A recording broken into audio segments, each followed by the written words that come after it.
Welcome to public சேவை. வணக்க நண்பர்களே, உங்களுடைய குழந்தைகளை எல்கேஜி மற்றும் ஃபஸ்ட் ஸ்டாண்டர்டுக்கு ரைட் டு எஜுகேஷன் சொல்லக்கூடிய இலவச கல்வி திட்டம் மூலமாக அட்மிஷன் பண்ண போகிறீங்க அப்படின்னா அப்ளிகேஷன் பண்ணுறதுக்கு முன்னாடி என்னென்னலாம் கவனிக்க வேண்டும், அப்ளிகேஷன் செய்யும்போது ஏற்படக்கூடிய சந்தேகங்கள், முழுமையான இன்ஃபர்மேஷனை இந்த வீடியோ மூலமாக நம்ம பார்க்கலாம். அஃபிஷியல் வெப்சைட் rteadmission.tnschools.gov.in அப்படிங்கிற இணையதளத்தை சர்ச் பண்ணணும். டைரக்ட் லிங்கை டிஸ்கிரிப்ஷனில் கொடுத்துருக்கேன். அதை நீங்கள் டச் பண்ணாலும் டைரெக்டாக இந்த அஃபிஷியல் பேஜுக்கு வந்துடுவீங்க. இந்த பேஜஸில் ஃபஸ்ட்டு நம்ம தெரிஞ்சுக்க வேண்டிய விஷயம் என்னென்னா, அப்ளிகேஷன் ஸ்டார்ட் ஆகிற டேட்டு 20 ஏப்ரல் 2026 ஓப்பன் ஆகிருக்கு. அப்ளிகேஷன் எப்போ க்ளோஸ் ஆக போகுதுன்னா 18 மே 2026 நம்ம அப்ளிகேஷன் அப்ளை பண்ணணும். அப்ளை பண்ணுறதுக்கு ஸ்டார்ட் அப்ளிகேஷன்றதை கிளிக் பண்ணுங்கள். கிளிக் பண்ணிங்க அப்படின்னா அடுத்ததாக பர்சனல் டீட்டெயில் அப்படிங்கிறத நம்ம ஃபில் பண்ணணும். பர்சனல் டீட்டெயில்ன்றது குழந்தையோட இன்ஃபர்மேஷன் நம்ம கொடுக்கணும். குழந்தையோட பர்த் சர்டிஃபிகேட்டில் இருக்கிற நேம் அப்படியே டைப் பண்ணுங்கள். அதுக்கு அடுத்ததாக பார்த்தீங்கன்னா பாலினம் அப்படின்னு கேட்டிருப்பாங்க. மேலா ஃபீமேலா அப்படிங்கிறத செலக்ட் பண்ணிக்கோங்க. பிறந்த டேட்டை பார்த்தீங்கன்னா மந்த்து, டேட்டு, இயர் அப்படிங்கிற மாதிரி நீங்கள் மேனுவலாக டைப் பண்ணலாம். அல்லது ரைட் ஹேண்ட் சைடில் கொடுத்துருக்கிற ஆப்ஷன்ஸை கிளிக் பண்ணிவிட்டு நீங்கள் செலக்ட் பண்ணிக்கோங்க. அதுக்கு கீழே பார்த்தீங்கன்னா பாஸ்வேர்டு கொடுத்துருப்பாங்க. உங்களுக்கு பிடிச்ச மாதிரி ஒரு பாஸ்வேர்டு செட் பண்ணிக்கோங்க. சேம் பாஸ்வேர்டை கன்ஃபர்மேஷன் பாஸ்வேர்ட்லேயும் சேமாக டைப் பண்ணுங்கள். உங்களுடைய மதம் என்ன அப்படிங்கிறத செலக்ட் பண்ணிக்கோங்க. ஹிந்து, முஸ்லீம், கிறிஸ்டின் கொடுத்துருப்பாங்க. உங்களுடைய மதத்தை செலக்ட் பண்ணிக்கோங்க. அடுத்ததாக சமூகம் கொடுத்துருப்பாங்க. லிஸ்ட் அவுட்டில் எல்லா விதமான சமூகமும் கொடுத்துருப்பாங்க. அதில் உங்களுக்கு கம்யூனிட்டி என்னவோ அதை செலக்ட் பண்ணிக்கோங்க. உங்களுடைய மொபைல் நம்பரை கொடுத்துக்கோங்க. கீழே பார்த்தீங்க அப்படின்னா eligible classes per date of birth அப்படின்னு சொல்லி கொடுத்துருப்பாங்க. அதாவது நீங்கள் டேட் ஆஃப் பர்த் மேலே டைப் பண்ணிங்க அப்படின்னா கீழே பார்த்தீங்கன்னா ஆட்டோமேட்டிக்காக எலிஜிபிள் என்ன கேட்டகரியில், அதாவது ஸ்கூல் அட்மிஷனுக்கு எலிஜிபிள் எதில் வரீங்க அப்படின்றது, எல்கேஜியா இல்லை ஃபஸ்ட் ஸ்டாண்டர்டா அப்படிங்கிறத டீட்டெயில்ஸ் இங்கே வந்துடும். அதே மாதிரி நீங்கள் எல்கேஜியில் அட்மிஷன் பண்ண போகிறீங்கன்னா உங்களுடைய குழந்தைகள் 1/8/2022 31/7/2023 இந்த டேட்டுக்குள்ளே பிறந்த குழந்தைகள் மட்டும்தான் அப்ளை பண்ண முடியும். ஒரு நாள் கம்மியாக இருந்தாலும் சரி அப்ளை பண்ண முடியாது. ஃபஸ்ட் ஸ்டாண்டர்டுக்கு அப்ளை பண்ண போகிறீங்கன்னா 1/8/2020 முதல் 31/7/2021 இந்த டேட்டுக்குள்ளே பிறந்த குழந்தைகளை மட்டும்தான் ஃபஸ்ட் ஸ்டாண்டர்டுக்கு எலிஜிபிள் வருவீங்க. அடுத்ததாக இமெயில் ஐடி கேட்டிருக்காங்க. இமெயில் ஐடி இருக்குன்னா கொடுங்க, இல்லைன்னா ப்ராப்ளம் இல்லை. ஃபைனலாக பர்சனல் டீட்டெயில் எல்லாமே கரெக்டாக டைப் பண்ணியிருக்கீங்களா அப்படிங்கிறத பார்த்துட்டு சேவ் அப்படிங்கிற ஆப்ஷன்ஸை கிளிக் பண்ணுங்கள்.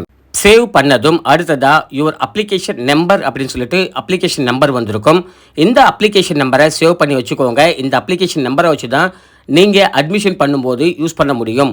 அதுக்கு அடுத்ததாக பார்த்தீங்கன்னா கிளிக் ஹியர் டு லாகின் அப்படின்னு கொடுத்துருப்பாங்க. அதை கிளிக் பண்ணுங்கள். அடுத்ததாக இந்த மாதிரியான பேஜஸ் ஓப்பன் ஆகும். அப்ளிகேஷன் நம்பர், பாஸ்வேர்டு சொல்லி கொடுத்துருப்பாங்க. உங்களுக்கு வந்திருக்கிற மெசேஜ் வந்திருக்கிற அப்ளிகேஷன் நம்பரை இங்கே டைப் பண்ணுங்கள். பாஸ்வேர்டில் நீங்கள் கொடுத்த பாஸ்வேர்டை கரெக்டாக டைப் பண்ணுங்கள். டைப் பண்ணிட்ட பிறகு லாகின் அப்படின்றத கொடுங்க. ஒருவேளை உங்களுடைய அப்ளிகேஷன் நம்பர் உங்களுக்கு தெரியல, மறந்துட்டீங்க அப்படின்னா சப்போர்ட்னு சொல்லிட்டு ஒரு மெயில் ஐடி கொடுத்துருப்பாங்க. அந்த மெயில் ஐடிக்கு மெயில் பண்ணிங்கன்னா உங்களுடைய அப்ளிகேஷன் நம்பர் மற்றும் பாஸ்வேர்டை உங்கள் மொபைல் நம்பருக்கு ரிசீவ் ஆகும். அடுத்ததாக பேரண்ட்ஸோட டீட்டெயில்ஸ் ஃபில் பண்ணணும். பேரண்ட்ஸோட டீட்டெயில் பார்த்தீங்கன்னா 3 டைப்பில் கொடுத்துருக்காங்க.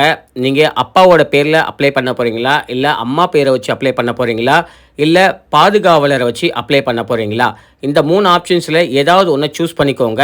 ஃபாதர் அப்படின்னா ஃபாதர் அப்படிங்கிறத கிளிக் பண்ணிவிட்டு அதுக்கடுத்ததாக ஃபாதரோட பெயர் என்ன அப்படின்றத டைப் பண்ணுங்கள். அதுக்கடுத்ததாக தந்தையின் தொழில் கேட்டிருக்காங்க. அவங்க என்ன வேலை செய்கிறாங்க அப்படின்றத செலக்ட் பண்ணிக்கோங்க. குடும்பத்தின் மொத்த ஆண்டு வருமானம்னு கேட்டிருக்காங்க. குடும்ப ஆண்டு வருமானம் எவ்வளோ உங்களுக்கு வருதோ ஸோ அதை நீங்கள் டைப் பண்ணுங்கள். டைப் பண்ணிட்ட பிறகு கீழே பார்த்தீங்கன்னா அட்மிஷன் பண்ணுறதுக்கு மொத்தமாக 3 கேட்டகரியில் அட்மிஷன் பண்ணலாம். ஃபஸ்ட்டு பார்த்தீங்கன்னா தாங்கள் வாய்ப்பு மறுக்கப்பட்ட சிறப்பு பிரிவினை சார்ந்தவரா அப்படின்னு சொல்லி கேட்டிருக்காங்க. எஸ் அப்படின்னா கிளிக் பண்ணுங்கள். கிளிக் பண்ணிங்கன்னா ரைட் ஹேண்ட் சைடில் செலக்ட் ஆப்ஷன் சொல்லி கேட்டிருப்பாங்க. Orphan, different able to person, child of scavenger, transgender, HIV affected அப்படின்னு சொல்லிட்டு ஆப்ஷன்ஸ் கொடுத்துருப்பாங்க. எந்த கேட்டகரியில் நீங்கள் ஸ்பெஷலாக அப்ளை பண்ண போகிறீங்களோ அதை செலக்ட் பண்ணிக்கோங்க. அதுக்கான டாக்குமெண்ட்ஸும் நீங்கள் அப்லோட் பண்ணணும். இல்லை அப்படின்னா நோ அப்படிங்கிறத கிளிக் பண்ணுங்கள். அடுத்த கேட்டகரி உங்களுடைய இன்கம் 2 லட்சத்துக்குள்ளே இருக்கீங்க அப்படின்னா நீங்கள் அப்ளை பண்ணலாம். எஸ் அப்படின்னு கொடுத்துட்டு நீங்கள் அப்ளை பண்ணலாம். இல்லை உங்களுடைய கம்யூனிட்டியை பேஸ் பண்ணி நீங்கள் அப்ளை பண்ண போகிறீங்க அப்படின்னா கம்யூனிட்டி ஆப்ஷன்ஸில் எஸ்ன்னு கொடுத்துட்டு சப் கேட்டகரி கேட்டிருப்பாங்க. நீங்கள் BC, MBC, SC, ST, STA, DNC குரூப்பில் இருக்கீங்க அப்படின்னா இந்த கேட்டகரியில் இருக்கிறவங்க மட்டும்தான் கம்யூனிட்டியை பேஸ் பண்ணி அப்ளை பண்ண முடியும். கொடுக்கப்பட்டிருக்கிற இந்த 3 கேட்டகரியில் ஏதாவது ஒரு ஆப்ஷன்ஸை நீங்கள் செலக்ட் பண்ணிவிட்டு ஃபைனலாக சேவ் அப்படிங்கிறத கிளிக் பண்ணுங்கள். அடுத்ததாக அட்ரஸ் டீட்டெயில் கொடுத்துருப்பாங்க. உங்களுடைய வீட்டோட முகவரி என்னவோ டைப் பண்ணிக்கோங்க. பின்கோட் நம்பர், உங்களுடைய மாவட்டம் என்னவோ செலக்ட் பண்ணிக்கோங்க. கீழே பார்த்தீங்கன்னா நியர்பை லேண்ட்மார்க் சொல்லி கொடுத்துருப்பாங்க. உங்களுடைய வீட்டோட முகவரியை டைப் பண்ணிவிட்டு சர்ச் அப்படின்னு கொடுத்தீங்க அப்படின்னா உங்களுடைய லேண்ட்மார்க்கு நீங்கள் நியர்பை நீங்கள் செலக்ட் பண்ணாலே போதும். லேண்ட்மார்க்கு எதுக்காக இந்த அட்ரஸ் ரொம்ப ரொம்ப முக்கியம் அப்படின்னா, உங்களுடைய வீட்டு அட்ரஸில் இருந்துட்டு ஸ்கூலுக்கு 1 கிலோமீட்டருக்குள்ளே இருக்கிற ஸ்கூல் மட்டும்தான் உங்களுக்கு லிஸ்டடாக காமிக்கும். ஒருவேளை 1 கிலோமீட்டருக்குள்ளே இல்லை, ஸ்கூல் எல்லாமே நிறைய இல்லை அப்படின்னா நீங்கள் வந்துட்டு நியர்பை ஸ்கூல் எங்கே இருக்கோ அங்கே எடுத்து மட்டும் லொக்கேஷன் வச்சுக்கோங்க. வச்சுட்டு நீங்கள் அப்ளை பண்ணிக்கோங்க. இது எந்த மாதிரியான சுச்சுவேஷனில் இருக்கும் அப்படின்னா, உங்கள் பக்கத்து சரௌண்டிங்கை சுற்றி ஸ்கூலே இல்லை, அது தூரத்தில் இருக்குது அப்படின்ற பட்சத்தில் மட்டும்தான் இந்த மாதிரி நீங்கள் செலக்ட் பண்ணணும். அப்படி செலக்ட் பண்ணால் உங்களுக்கு பாசிபிள் இருக்குது உங்களுக்கு அட்மிஷன் கிடைக்கிறதுக்கு. உங்கள் வீட்டுக்கு பக்கத்தில் 1 கிலோமீட்டர்ஸ்குள்ளே ஸ்கூல் எல்லாம் நிறைய இருக்குது அப்படின்னா நீங்கள் இதை மாதிரி பண்ண வேண்டாம். டைரெக்டாக நீங்கள் உங்களுடைய அட்ரஸ் மட்டும் டைப் பண்ணாலே போதுமானது. ஃபைனலாக சேவ் அப்படிங்கிறத கிளிக் பண்ணிங்கன்னா உங்களுடைய அட்ரஸ் வந்துட்டு செலக்ட் ஆனது. அதாவது உங்களுடைய அட்ரஸ், உங்களுடைய மேப்போட அட்ரஸ் கொடுத்துருப்பாங்க. கன்ஃபார்ம் அட்ரஸ் அப்படிங்கிறத கிளிக் பண்ணுங்கள். அடுத்ததாக டாக்குமெண்ட் அப்லோட் பண்ணுறதுக்கான ஆப்ஷன்ஸ்க்கு வந்துடுவீங்க.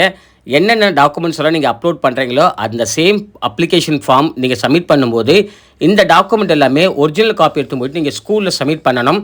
ஸ்டூடெண்ட்டோட ஃபோட்டோவை அப்லோட் பண்ணுங்கள்.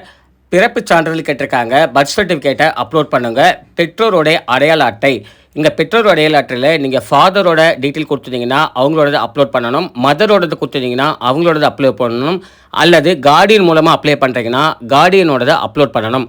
முகவரி சான்றிதழ் கொடுத்துருப்பாங்க, முகவரி சான்றிதழ்களை அப்லோட் பண்ணணும். அதுக்கடுத்ததாக வருமானம் அப்படின்னா வருமானம் இன்கம் சர்டிஃபிகேட் வச்சு நீங்கள் அப்ளை பண்ணுறீங்கன்னா வருமானம் சொல்லிட்டு அப்லோட் பண்ணணும். இல்லை கம்யூனிட்டி பேஸ் பண்ணி அப்ளை பண்ணுறீங்கன்னா இங்கே கம்யூனிட்டின்னு ஆப்ஷன்ஸ் காமிக்கும், கம்யூனிட்டி சர்டிஃபிகேட்டை அப்லோட் பண்ணணும். எல்லாருக்கும் இருக்கிற டவுட் என்னென்னா முகவரி சான்றிதழ் என்னென்ன வைக்கலாம் அப்படிங்கிறதுக்கான டீட்டெயில்ஸ் கொடுத்துருக்காங்க. முகவரி சான்றிதழை பொறுத்தளவுக்கு உங்களுடைய ரேஷன் கார்டு வைக்கலாம், ஓட்டர் ஐடி வைக்கலாம், ஆதார் கார்டு, அதுக்கடுத்த driving licence, bank passbook, telephone bill, PAN card, certificate of VO மூலயமா ஏதாவது சர்டிஃபிகேட் கொடுக்குறாங்கன்னா வைக்கலாம். நீங்கள் central government and state government செக்டாரில் இருக்கீங்கன்னா அதோட ஐடி ப்ரூஃப் இருக்குன்னா நீங்கள் அட்ரஸ் ப்ரூஃபாக வைக்கலாம். டாக்குமெண்ட்ஸ் எல்லாமே அப்லோட் பண்ணிட்ட பிறகு ஃபைனலாக சேவ் அப்படிங்கிற கிளிக் பண்ணிங்கன்னா அடுத்ததாக செலக்ட் ஸ்கூல் லிஸ்ட் வந்துடும். ஸ்கூல் லிஸ்ட்டை பொறுத்தளவுக்கு நீங்கள் கொடுத்த அட்ரஸுக்கும் ஸ்கூலுக்கும் 1 கிலோமீட்டருக்குள்ள இருக்கிற ஸ்கூல் லிஸ்ட் எல்லாமே காமிக்கும். நீங்கள் எந்த ஸ்கூல் செலக்ட் பண்ண போகிறீங்களோ மேக்ஸிமம் 5 ஸ்கூல் வரைக்கும் ஒரு அப்ளிகேஷனுக்கு செலக்ட் பண்ணலாம். நீங்கள் ஆர்டர் 1 2 3 4 5 அப்படிங்கிறத செலக்ட் பண்ணிக்கோங்க. லெஃப்ட் ஹேண்ட் சைடில் கொடுத்துருக்கிற ஸ்கூல் லிஸ்ட்டை செலக்ட் பண்ணிவிட்டு ஏரோ கொடுத்துருப்பாங்க, அதை கிளிக் பண்ணிங்கன்னா ரைட் ஹேண்ட் சைடில் வந்துடும். ரைட் ஹேண்ட் சைடில் வந்துருச்சுன்னா அதுதான் உங்களுடைய ஃபஸ்ட்டு ப்ரெஃபரன்ஸ். அதாவது உங்களுக்கு எந்தெந்த ஸ்கூலெல்லாம் முத வேணும் அப்படிங்கிறத 1 2 3 நீங்கள் கொடுத்துக்கோங்க.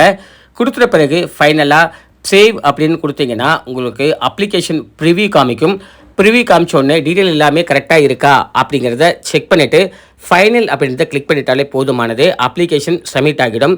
நீங்கள் அப்ளை பண்ணியிருக்கீங்க அப்படின்றதுக்காக உங்களுடைய ரிஜிஸ்டர் மொபைல் நம்பருக்கு மெசேஜையும் வந்துடும்.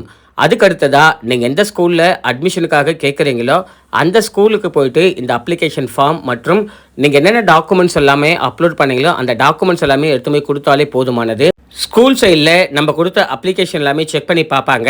செலெக்ஷன் ப்ராசஸ் டேட்டுக்கு நீங்கள் அந்த டேட்டுக்கு போயிட்டு பார்த்தாலே போதுமானது. நீங்கள் எலிஜிபிள் இருக்குங்கன்னா உங்களுக்கு அட்மிஷன் கொடுத்துருவாங்க. இந்த மாதிரி மெத்தடில் தான் ப்ராசஸ் பண்ணணும். வேறு ஏதாவது உங்களுக்கு டவுட் இருக்குன்னா கமெண்டில் கேளுங்க. கண்டிப்பாக நம்ம சேர்ந்து ஹெல்ப் பண்ணுறோம். தேங்க்யூ ஃபார் வாட்சிங்.